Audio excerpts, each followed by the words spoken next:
السلام عليكم. بقالي كام يوم كده بشوف على الفيسبوك حاجة كده مكتوبة خد جورية خد جورية خد جورية وما تاخدش سعلك.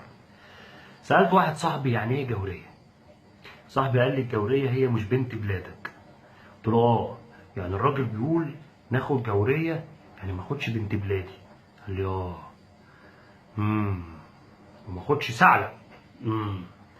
قعدت افكر وادقق في التفكير. فكر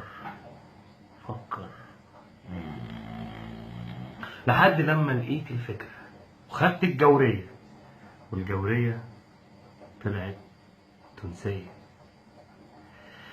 الجورية طلعت تونسية. ولو عايز بقى ولادي عشان اخد جورية وعايز ولادي يطلعوا شعرهم اصفر وعينيهم مش عارف ايه والكلام ده كله، عيالي شعرهم اصفر وعينيهم الحمد لله وبسم الله ما شاء الله.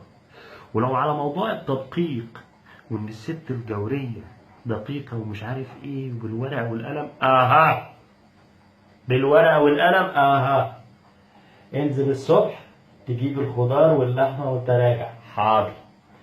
الغاز حاضر. فاتورة الكهرباء حاضر. وشاهد اهي، التلاجة شاهدة اهي.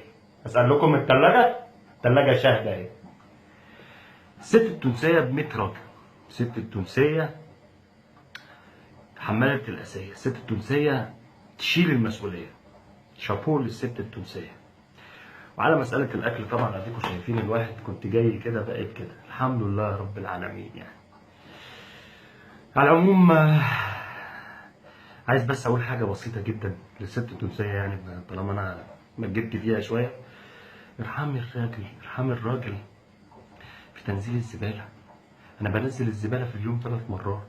حرام بقى، حرام. هي دي بس الحاجة الوحيدة. هي دي الحاجة الوحيدة.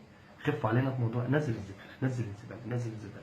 بس في الأول والآخر أحلى سلام وأحلى تحية للست التونسية. سيبك بقى من الجورية والمنوفية والشرقية.